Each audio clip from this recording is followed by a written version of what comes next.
이 시간 주신 주님의 말씀을 함께 보겠습니다. 이사야 6장 11절에서 13절까지의 말씀이 되겠습니다.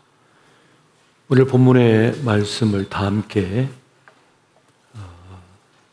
한 절씩 보시고 마지막 절은 같이 보겠습니다. 내가 이르되 주여 어느 때까지니까 하였더니 주께서 대답하시되 성읍들은 황폐하여 주민이 없으며 가옥들에는 사람이 없고 이 토지는 황폐하게 되며 여호와께서 사람들을 멀리 옮기셔서 이 땅 가운데에 황폐한 곳이 많을 때까지니라. 다 같이 그 중에 10분의 1이 아직 남아있을지라도 이것도 황폐하게 될 것이며 밤나무와 상수리 나무가 배임을 당하여도 그 그루터기는 남아있는 것 같이 거룩한 씨가 이 땅에 그루터기니라 하시더라. 아멘. 남은 것에 대한 감사라는 제목으로 말씀의 은혜를 나누고자 합니다. 구약의 제사에 보면 감사제가 있습니다. 그 말 그대로 감사할 것이 있을 때 감사제, 감사 예배를 올려드리는 것입니다. 그런데 이것을 모두 화목제라고 또 얘기를 해요. 하나님과 화목을 이루는 축복된 제사라는 겁니다. 이게 세 가지를 보면 감사제, 서원제, 낙헌제가 있습니다. 감사제는 이미 주신 것, 주어진 것에 대한 감사입니다. 여러분, 주어진 것에 대한 감사가 있습니까? 옆에 있는 남편에 대한 감사가 있으세요? 대답 소리가 조금 적어졌는데 지금 옆에 있는 아내에 대한 감사하는 마음이 있습니까? 조금 목소리가 크네요. 이로써 우리 남편들이 더 사랑하는 것으로 알겠습니다. 이미 주신 것에 대한 감사인 거죠. 마음에 드는 것도 있고 안 드는 것도 있지만 그러나 나에게 주어진 것에 대한 감사예요. 또 하나가 있지만 이제 그것은 서원제인데요. 서원제는 앞으로 주실 것을 믿고 감사하는 겁니다. 앞으로 주님께서 우리에게 주실 것, 내가 약속함을 통하여 주신 그 기대감을 가지고 드리는 미리 감사를 드리는 거죠. 미리 감사를 드리는 겁니다. 또 한 가지가 뭐냐면 낙헌제예요. 낙헌제는 어떤 것이든 기쁨으로 드리는 감사를 말하는 겁니다. 조건을 뛰어넘는 감사죠. 그리 아니하실지라도, 내 뜻과 맞지 않다 할지라도, 내 기대와 다르다 할지라도 그냥 기쁨으로 어떤 것이든 받겠다고 하는 그 감사입니다.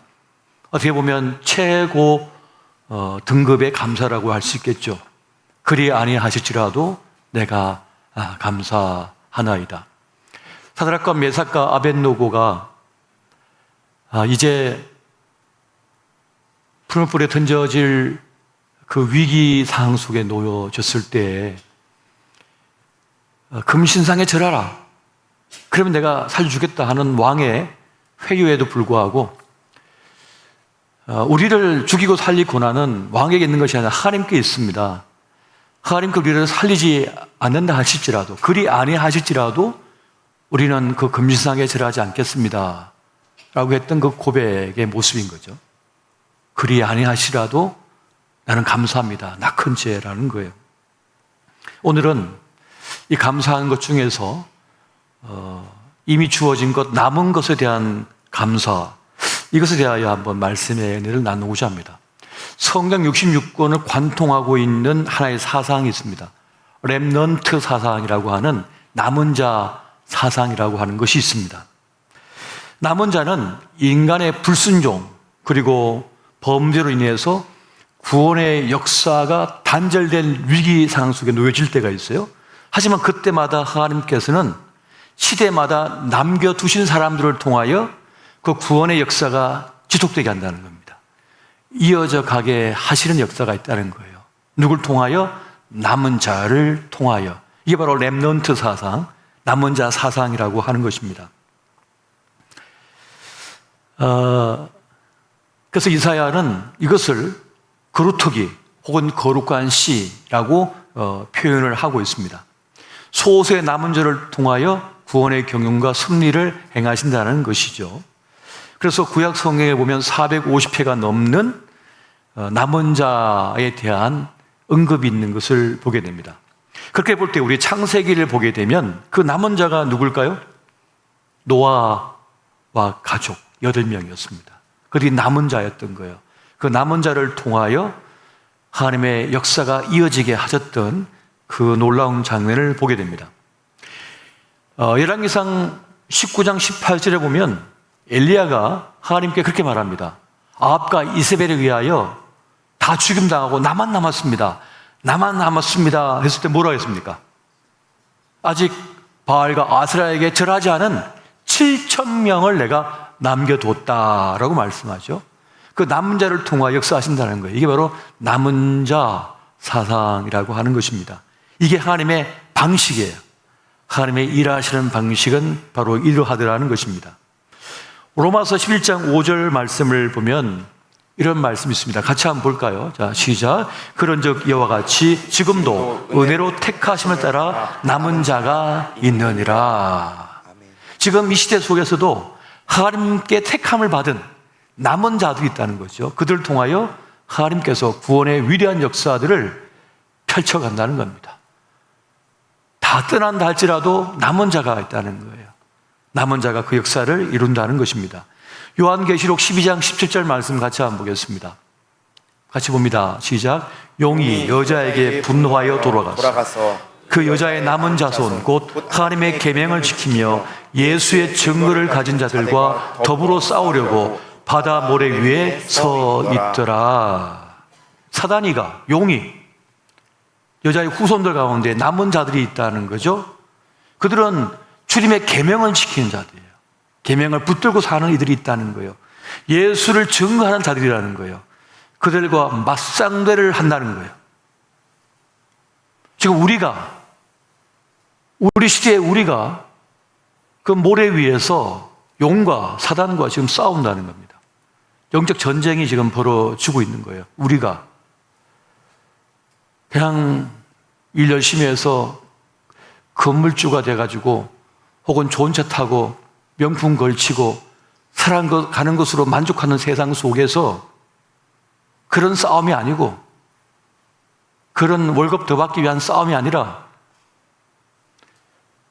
하나님의 계명을 지키고 예수를 증거하며 서 있는 남은 자, 그들이 저 악한 사단과 전쟁을 벌인다는 겁니다. 싸운다는 거예요. 그들이 남은 자라는 거예요. 그들이 우리라고 말씀해 주고 있습니다. 그래서 예수의 사람들은 보는 눈이 다른 거죠. 사는 자세가 다른 것이고요. 삶의 가치가 다른 거예요. 살다 보면 뭐 돈도 잘 벌리기도 하고 기회를 잘 만나서 길이 활짝 열리기도 하지만은 어떤 데 어려움도 있고 역경도 있는 거죠. 그게 인생입니다. 살다가 뭐 교통사고 당하기도 하고 아니면 그런 큰 일 없이 좋은 일을 만나기도 하고 이게 인생입니다. 그런데 그것이 다가 아니라 우리 영적 전쟁 속에 있다는 것을 성경은 지금 말씀해 주고 있는 것입니다. 본래 남은 자라고 하는 이 뜻은 어떠한 일 후에 남겨진 사람들이라는 뜻이 됩니다. 선지자 이사야는 남은 자라고 표현을 했고요. 스바냐는 겸비하여 주를 찾는 자라는 말로 표현하고 있습니다. 신약에서는 하나님께서 불러 모으신 그리스도인들을 말하는 것입니다. 여러분, 거루투기는요 보잘것이 없습니다. 산에 다 타고 남은 잿더미 속에서 이제 타다 남은 그루투기가 남아있는 거예요. 그러면 보잘것이 없습니까? 그런데 이듬해가 되니까 그 타다 남은 그루투기에서 잎이 나는 거예요. 줄기가 자라기 시작하는 거예요. 그러더니 몇 해가 지나니까 다시 그 산이 푸르르게 된 겁니다. 들짐승이 뛰어다니고 날짐승이 깃들고 사람들이 열매를 거두는 그런 삶림이 우거지는 거죠. 그런 역사가 구루터기를 통하여 일어난다는 것입니다. 하나님은 그렇게 불에 타다 남은 볼품없는 구루터기를 통하여 그 남은 자를 통하여 하나님의 위대한 역사를 이루시는 것입니다. 그래서 하나님은 무엇을 주목하여 보시는가? 남은 자에 대하여 주목하여 보신다는 겁니다. 남아있는 그 사람을 주목하여 본다는 거예요. 남은 자가 되는 것은 이건 강권적인 하나님의 역사입니다. 하나님의 신비인 것이에요. 선택받은 소수가 남은 자며 그들은 영광스러운 삶을 살게 됩니다. 그래서 우리는 남은 것, 하나님께서 주신 것에 대하여 집중할 수 있어야 됩니다. 떠난 것을 그만 생각하세요. 이런 것을 그만 생각하십시오. 지금 남아있는 게 중요한 거예요. 아, 내가 20대 때는 그렇게 근력도 셌고 막 뛰어다녔고 하면서 한탄스러운 거예요. 아, 지금은 기억도 잘 안 나고 눈도 잘 보이지 않고. 여러분, 눈이 잘 안 보이더라도 남아있는 눈에 대하여 감사하시기 바랍니다. 그거라도 없으면 어떡하실 거예요? 뛰지 못하지만 걸어 다닐 수 있잖아요. 남아있는 허벅지살이 얼마나 감사한 거예요? 그래도 이 물건 들 수 있는 이 힘이 있다는 게 얼마나 감사합니까? 나중에는 빚도 못 들어요, 빚도. 지금 남아있는 것에 대해 감사할 수 있어야 한다는 거예요. 별 볼일 없어 보여도 옆에 있는 남편이 귀한 줄 아시기 바랍니다. 옆에 남아 있어준 게 고마운 거죠. 이 못난 남편 만나가지고 그래도 옆에 그렇게 식사를 해대면서 옆에 버텨준 아내가 고마운 거죠. 귀한 거죠. 그 잘 자라준 자식들이 귀한 거예요. 얼마나 소중한 건지, 남아 있어준 게 얼마나 감사한지. 그렇게 남은 것이 중요하다는 것을 말씀해 주고 있습니다. 그런 말이 있습니다. 못생긴 나무가 산을 지킨다고. 너무 잘나면 다 떠나가는 거예요. 너무 잘나면 다 서울 가버리는 거예요. 다 날아가 버리는 거예요. 너무 잘난 자식은 옆에 있질 않아요. 죽을 때 와요. 죽은 다음에 온다니까요. 너무 잘나면 만날 새가 없어요, 자식을. 제 위로 누나가 5명이잖아요. 제가 막내거든요. 제가 군인이었잖아요. 온 전국 방방곡곡을 다 돌아다녔습니다. 15년 동안. 미국도 가서 살고. 저희 어머니가 이제 연로해지셔가지고 몸을 잘 거동 못 하실 때 저희 누나들이 주변에 다 살아가지고 옆에 와서 살아요, 그냥 아예. 아예 삽니다. 어머니의 하루 세끼 밥 아예 모시고 살아, 막내는. 어머니는 저를 가장 아끼셨지만 어머니에게 지극정성으로 효도를 다한 건 딸들입니다. 딸들이 소용없다, 딸들 소용없다, 아들이 최고지. 이게 어머니의 신념이셨거든요. 근데 마지막 운명하실 때까지 옆에서 다 챙겨주고 입혀주고 씻어주고 다 한 건 딸들이었다니까요. 그래도 어머님 돌아가실 때까지 아들이 최고였다고 말씀하시더라고요. 그러나 그 옆에서 다 챙겨준 건 딸들이었어요. 정말 중요한 건 뭡니까? 힘들 때, 아플 때, 힘겨울 때 곁에서 준 거. 남아있는 게 제일 중요한 거예요. 남은 것이 중요하다는 겁니다. 여러분, 남은 사람이 진짜인 줄 믿으시기 바랍니다. 마음에 안 든다고, 상처 줬다고, 싫다고 다 떠나가잖아요. 그래서 내가 좋대요. 그래서 내가 귀하대요. 그래서 봐줄만 하다면서 옆에서 주는 사람들 있잖아요. 그분들이 진짜라니까요. 그분들이 진짜인 거예요. 여러분 곁에도 그런 분이 있지 않습니까? 그렇게 투닥투닥 해도 그래도 생일이라고 뭐 쿠폰 하나 보내주고 선물 하나 주고 전화 한 통화라도 해주고 슬픈 일을 당했을 때 내가 밥 사줄게 하면서 밥 사주고 그런 분도 있잖아요. 그분이 진짜인 겁니다. 그게 진짜인 거예요. 사도 바울에게도 유능한 탁월한 제자들이 많았습니다. 동역자가 많았습니다. 하지만 사도 바울도 아픔이 많았죠. 그렇게 유능하고 탁월했음에도 불구하고 사도 바울을 배신하고 떠난 이들이 있었고, 어떤 일은 사도 바울의 사도성을 의심하며 공격한 일도 있었고, 바울 파냐 아볼로 파냐 하면서 그 경쟁 속에서 서로 원수가 되기도 하고, 근데 그럼에도 불구하고 나중에 사도 바울이 감옥에 갇혀 있는, 로마 감옥에 갇혀 있는데 그 오랜 세월 감옥에 갇혀 있음에도 불구하고 그 옥고를 치르고 있는 사도 바울을 위해서 먹을 것 챙겨주고 옷가지를 챙겨주고 그리고 종이와 쓸 수 있는 그 펜을 또 갖다 주고 그렇게 챙겨줬던 이들이 있다는 거예요. 그들이 진짜였다는 겁니다. 그들로 인하여 사도 바울은 위로를 받았고 용기를 받았습니다. 이게 바로 남은 자라고 하는 것이에요. 스바냐는 남은 자의 모습을 이렇게 말하고 있습니다. 스바냐 3장 12절 13절 말씀 같이 한번 보겠습니다. 시작. 내가 본고하고 가난한 백성을 내 가운데 남겨두리니 그들이 여호와 이름을 의탁하여 보호를 받을지라. 이스라엘의 남은 자는 악을 행하지 아니하며 거짓을 말하지 아니하며 입에 거짓된 혀가 없으며 먹고 누울지라도 그들을 두렵게 할 자 없으리라. 아멘. 보잘것없고 형편없어 보이지만 서로 돌보고 위로하더라는 겁니다. 또 하나님의 특별한 보호하심과 함께하심이 있고 그들은 하나님 법을 지키면서 악을 행하지 않고 거짓을 행하지 않는 그런 신실한 삶을 살고자 애쓰는 이들이 있다는 겁니다. 그들이 누굽니까? 남은 자라고 하는 것이에요. 어떻게 그들은 남았습니까? 신비입니다. 내가 잘나서가 아닙니다. 내가 탁월해서가 아닙니다. 착각하지 마십시오. 혹 여러분 가운데 그런 생각 가진 분이 있을 거예요. 아, 내가 똑똑하니까, 내가 잘났으니까, 내가 대단하니까 김지사가 내 옆에 있는 거야. 박교사가 내 옆에 있는 거야. 내가 워낙 뛰어나기 때문에 이렇게 나를 아껴주는 거야. 착각하지 마십시오.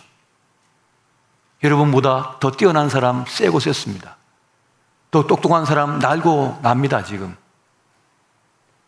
그가 내 곁에 있어 준 거는 기적입니다. 신비입니다. 하나님 신비예요. 제가 여러분들 볼 때마다 신기하게 보여요. 아, 이렇게 부족한 목사를 다른 목사로 앞에 세워놓고 같이 이 십자가 짊어지고 가시다니 참 이건 기적이구나. 신비하구나. 고맙습니다, 여러분. 고맙습니다.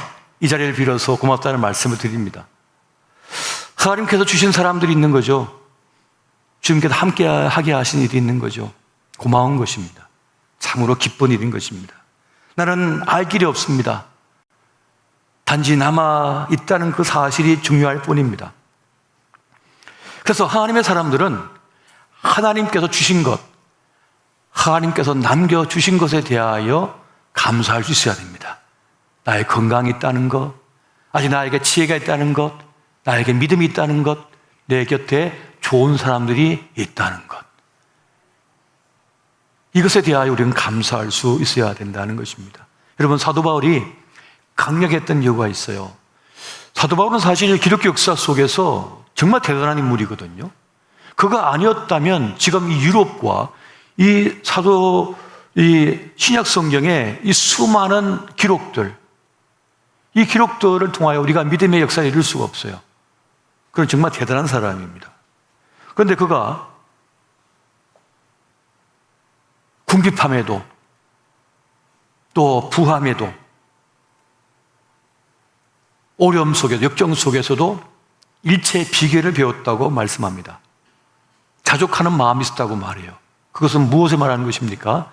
주신 것에 대한 감사가 있다는 것을 말하는 것입니다.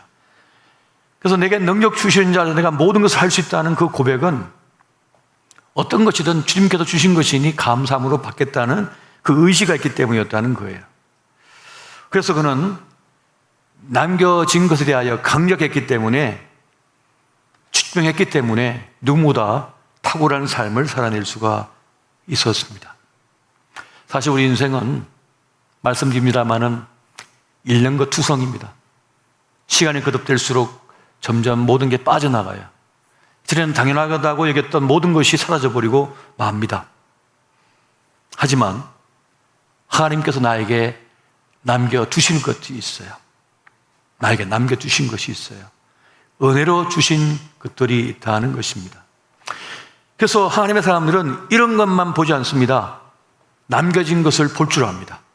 많은 사람들은 잃어버린 것만 생각해요. 묵상해요. 그래서 상처와 아픔, 슬픔 속에 삽니다. 불평하면서. 하지만 지혜로운 하나님의 사람은 하나님께서 나에게 주신 것들, 남아있는 것에 대하여 감사합니다. 여러분, 이미 가진 것에 대하여 감사할 수 있으시기를 바랍니다. 남겨두신 것에 대하여 감사하실 수 있으시기를 바랍니다. 이미 주신 것, 남아있는 것에 대하여 감사할 수 있어야 됩니다. 그러려면 어떻게 해야 될까요? 당연한 것이 없다는 것을 알아야 합니다. 당연한 것은 없습니다. 어떤 것이든 당연할 수가 없습니다. 반드시 대가를 지불했기 때문에 있는 거예요. 대가를 지불하지 않았으면 난 있을 수가 없어요. 우리 부모님들께서 대가를 지불했기 때문에 여러분이 지금 이 자리에 앉아 계신 거예요. 그 대가를 지불하지 않았다면 우리 이 자리에 있을 수가 없습니다. 우리를 공부시키기 위하여, 우리를 길러내기 위하여 모든 고난과 역경을 다 버텨내셨잖아요. 견뎌내셨잖아요. 그 소름을 다 이겨내셨잖아요. 그 역경을 다 버텨냈잖아요. 그래서 우리가 있는 겁니다. 우리 자식들이 있고 존재할 수가 있다는 것입니다. 그래서 그냥 주어진 것은 절대적으로 없다. 반드시 대가가 지불되어졌다는 것입니다. 그래서 내 곁에 있는 사람도, 나에게 있는 여러 가지 모든 조건들도 대가가 지불되어졌다고 하는 사실을 알면 감사할 수 있게 됩니다. 당연하게 여기지 않습니다. 감사할 수 있게 되어지는 것입니다.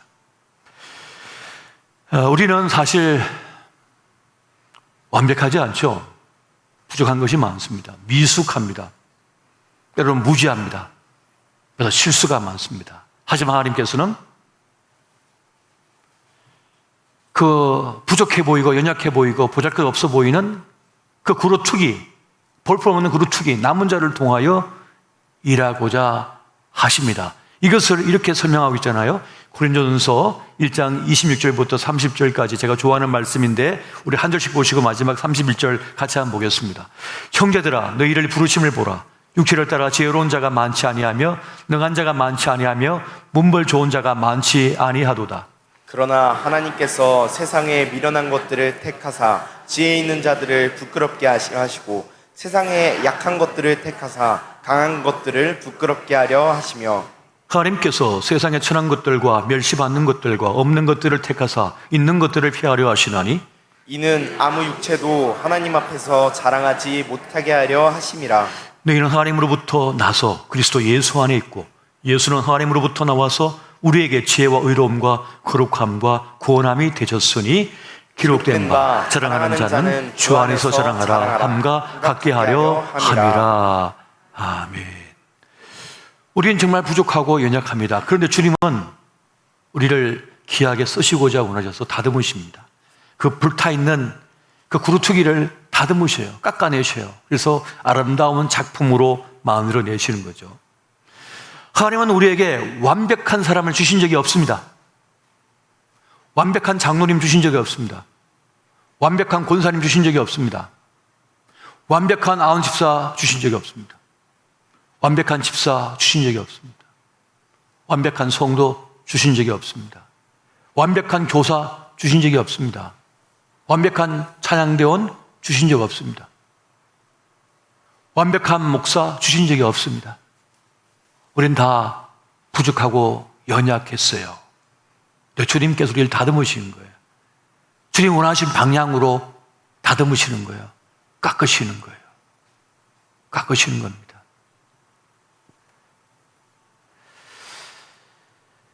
부족하고 연약한 사람을 주님의 일꾼으로 만들어가는 것이 제자 양육입니다.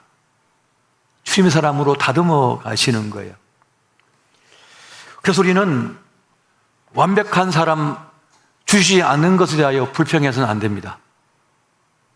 불평할 수가 없습니다. 나조차도 부족하니까요. 그런데 중요한 것은 뭐냐? 하나님께서 선택하셨다는 겁니다. 주님께서 불러 우리를 세우셨다는 겁니다. 이게 귀한 거예요. 이게 중요한 것입니다. 그래서 신앙생활은 뭐냐? 주님께서 주신 사람들을 품에 끌어안고 가는 것이 신앙생활입니다. 세 모인 사람도 있고 네 모인 사람도 있고 울퉁불퉁한 사람도 있는데 그 사람을 함께 품고 가는 거죠. 그것에 하여 감사할 수 있어야 된다는 것입니다. 그래서 우리는 작은 것이라도 감사할 수 있어야 돼요. 사람마다 보면 어떤 사람은 재능이요, 그 달란트가 특별한 사람들이 있어요. 악기를 정말 잘 다루는 사람이 있고요. 어떤 물건들을 잘 고치고 뭐 이런 재능이 있는 사람들이 있고요. 그 사람들마다 다양한 재능을 가진 사람들이 있습니다. 그래서 부럽죠. 그 사람들은 참 대단하다 싶을 때가 있습니다. 하지만 우리는 나에게 있는 작은 것이라도 감사할 수 있어야 됩니다. 또 나에게 주님께서 남겨주신 그 남은 것에 대하여 감사할 수 있어야 됩니다. 왜냐? 그것이 작은 것이 아닐 수 있기 때문에 그렇습니다. 내가 볼 때는 작은 거라고 생각했어요. 볼품 없는 거라고 생각했어요. 그런데 그게 결코 작은 것이 아닐 수가 있다는 겁니다. 결코 볼품 없는 것이 아닐 수가 있다는 것입니다. 어떤 사람은 뚝심이 있는데 그 뚝심이 별거 아니라고 생각할 수 있지만은 그 뚝심이 대단한 겁니다. 대부분 마음이 무너져 버리거든요. 그 견고함, 마음, 심지가 견고한 것이요, 인생을 사는데 대단한 능력입니다. 어떤 사람 말 몇 마디에, 아무리 재능이 뛰어나도 말 몇 마디에 폭삭 무너진 사람이 있어요. 근데 어떤 사람은 아무리 두들겨 패도 안 무너져요. 이 심지가 견고해가지고. 그 심지가 견고한 것이 볼품 없다고 얘기했는데 그게 대단한 능력일 수 있는 겁니다. 그래서 우리는 하나님께서 주신 작아 보이는 것들, 볼품 없이 남아있는 것 같은 그 모든 것들을 귀하게 여길 수 있어야 됩니다. 왜? 하나님께서 남겨주시고 하나님께서 우리에게 주신 것이니까요. 하나님께서 주신 것을 귀하게 여기시기 바랍니다. 그래 귀하게 여길 수가 있어야 된다는 거예요. 베리 칼리지라고 하는 학교가 있어요. 이 베리 칼리지는 전에 그 미국의 조지아주에 있는 이 베리 칼리지는 중앙일보에서도 가장 아름다운 미국의 캠퍼스 중에 하나다. 두 번째 정도 간다. 이렇게까지 소개할 정도로 유명한 학교인데요. 1902년도에 세워졌습니다. 그런데 이 학교를 세운 사람이 마르다 베리 여사라고 하는 여성입니다. 이 일화가 워낙 유명해서 아마 한번 들어보셨을 거예요. 그가 당시 자동차 왕인 헨리 포드에게 편지를 써서 이 시골에 있는 조그만 학교에 피아노 한 대를 기증해 달라고 하죠. 그런데 당시 헨리 포드는 워낙에 많은 그런 사람들로부터 편지를 받아왔기 때문에 그 정도는 당신들이 사서 할 수 있지 않냐고. 피아노 한 대 정도야. 그래서 $1를 갖다가 봉투에 넣어서 보내줬죠. 어떻게 보면 거절을 그렇게 표현한 건데 기분이 나빠할 수도 있잖아요. 이게 뭐야 하고 집어던질 수도 있잖아요.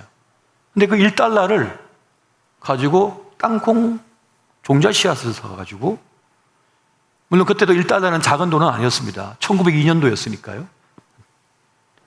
그걸 사가지고 학교 앞에 밭에 뿌리죠. 그래서 그 땅콩을 거두지요. 그걸 팔지요. 또 수확을 거두지요. 또 심지요.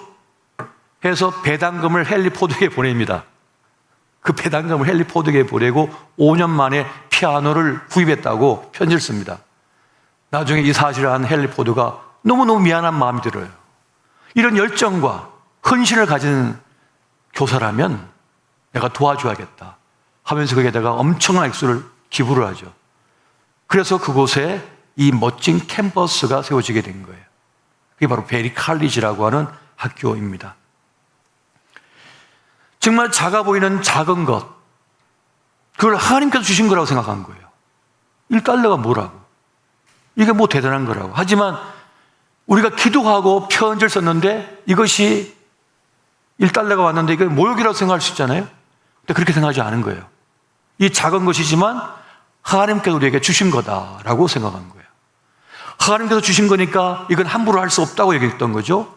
그래서 그걸 가지고 그 위대한 역사를 만들어냈던 거예요. 여러분,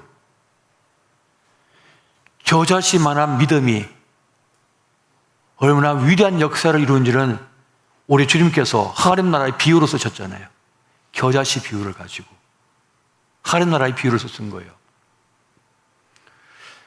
하나님의 나라는 신비입니다. 기적입니다. 하나님께서 주신 그 어떤 것도 작은 것이 아님을 믿으시기 바랍니다. 하나님께서 주신 작은 선물 같은 것이 있어요. 작아 보이는 많은 것들이 있어요. 근데 하나님께서 주신 것은 작은 것이 아닙니다. 하나님께서 주신 것은 소홀히 여길 게 아닙니다. 하나님께서 보내주신 사람은 보통 사람이 아닌 겁니다. 귀한 사람인 것입니다. 여러분, 작아 보여도 주님께서 주신 것만이 진짜 내 것임을 믿으시기 바랍니다. 작아 보여도 주님께서 주신 게 진짜 내 거예요. 주님께서 내게 주신 것이 있어요. 주님께서 내게 주신 사람들이 있는 거예요. 그게 진짜 내 겁니다. 그게 진짜 내 거인 거예요. 근데 문제는 그걸 볼 줄 아는 눈이 없는 거죠. 이 영적인 눈이 없기 때문에 그걸 아무것도 아닌 것처럼 여겨버리는 거죠. 여러분, 하나님만이 나를 진짜 아십니다. 하나님만이 진짜 우리 자녀를 아십니다. 진짜를 알아요. 진짜를 압니다. 대부분의 사람들은 자기 자신도 제대로 모르고 살잖아요. 근데 주님은 우리를 잘 아십니다. 내가 너를 잘 아노라 주님께서 말씀하시잖아요. 내가 너를 잘 아노라. 정말 우리를 아시기 때문에 진짜 중요한 걸 주실 수가 있는 거죠. 진짜 기회를 주실 수가 있는 것입니다. 이기는 사람은 이기는 법을 안다고 했습니다. 이기는 사람은 진짜 내 것이 무엇인 줄 아는 거예요. 하나님께 주신 기회가 뭔지 아는 거예요. 하나님께 주신 은혜가 무엇인 줄 아는 거예요. 그래서 그걸 가지고 큰 역사를 만들어냅니다. 그런데 이걸 모르는 사람은 하나님께 주신 것을 갖다가 다 잃어버리죠. 까먹어버리죠. 그냥 버려버리죠. 이게 뭐야? 1달러? 아, 이게 뭐야? 던져버리죠. 내가 이게 하나 없어? 그렇게 생각하지 않아야죠. 하나님께서 주신 것이라면 그건 진짜 내 것이고 진짜 소중한 것이고 그것은 역사를 만들어낼 것이기 때문에. 저는 어릴 때 시골에서 자라서 참 많은 경험을 했는데 전기 펌프, 그 물펌프 전에는 이 펌프질을 해서 이렇게 바가지를 몇 개 마중물을 붓고 펌프질을 해야 물이 쏟아져 나오는 거를 경험해 봤는데 혹시 해보신 적 있어요? 예, 한 3분의 1 정도가 하신 것 같은데 이번 모른 척 하신 분도 있으신 것 같고 그게 정말 신기하지 않나요? 그냥은 아무리 펌프질을 해도 물이 올라오지 않습니다. 지하수가 올라오지 않습니다. 근데 마중물을 몇 바가지 부으면 펌프질을 하면 그 지하에 있는 그 물을 마음껏 쓸 수 있는 거예요. 이걸 멈추지 않는 이상 물을 계속 뽑아낼 수 있는 거예요. 어마어마한 양을 쓸 수 있죠. 결국 물 한 바가지 부어놓고 몇 배를 얻는 겁니까? 수십 배, 수백 배, 수천 배를 이 펌프질만 하면은 끌어올릴 수가 있잖아요. 이게 얼마나 위대한 능력입니까? 그런데 그 보잘것 없어 보이는 그 한 바가지를 주님께서 선물로 주셨는데 우리는 갖다가 이게 뭐야 하고 쏟아버려. 이게 뭐야 쏟아버려. 던져버리잖아요. 이게 뭐라고. 그런데 그게 아니죠. 그 물 한 바가지는 수없이 많은 몇 톤의 물을 끄집어 올릴 수 있는 마중물인데요. 하나님께서 주신 것은 결코 작은 것이 아닙니다. 우리는 누굽니까? 하나님의 남은 자입니다. 우리를 통하여 하나님의 위대한 일을 하고자 하시는 거예요. 하나님의 그 위대한 구원의 큰 그림 속에 우리 한 사람 한 사람이 서 있는 거죠. 그래서 여러분 자신을 뭐 소홀히 여기지 마시기 바랍니다. 여러분 결코 무시할 만한 그런 사람이 아닙니다. 세상이 던지는 말에 속지 마십시오. 넌 얼마짜리라고? 넌 몇 평 아파트 산다고? 넌 무슨 자동차 산다고? 얼마짜리 옷을 입는다고? 그거 가지고 사단이가 와서 거짓말하고 흔든다고 넘어가지 마십시오. 됐어! 하면서 사단이 멱살 잡아서 쳐박아 두고 주님께서 보여주신 그 길을 향해 나가면 되는 거죠. 우리는 그렇게 세상이 함부로 할 만한 사람이 아닙니다. 결코 무시당할 사람이 아닌 거예요. 우리 한 사람 한 사람은 말이죠. 우리는 우리 시대에 부름받은 하나님의 쓸모입니다. 하나님의 가능성입니다. 하나님은 우리의 기도를 사용하시고 우리의 헌신을 사용하시고 우리의 땀방울을, 우리의 핏방울을 쓰시는 분이신 거예요. 하나님만이 우리의 미래를 아십니다. 우리 기도의 미래를 아십니다. 우리가 심은 그 씨앗이 어떤 역사를 이룰 줄 주님만이 아신 거예요. 우리는 잘 모르지만 주님 믿는 믿음으로 그 길을 걸어가고 있는 것입니다. 여러분,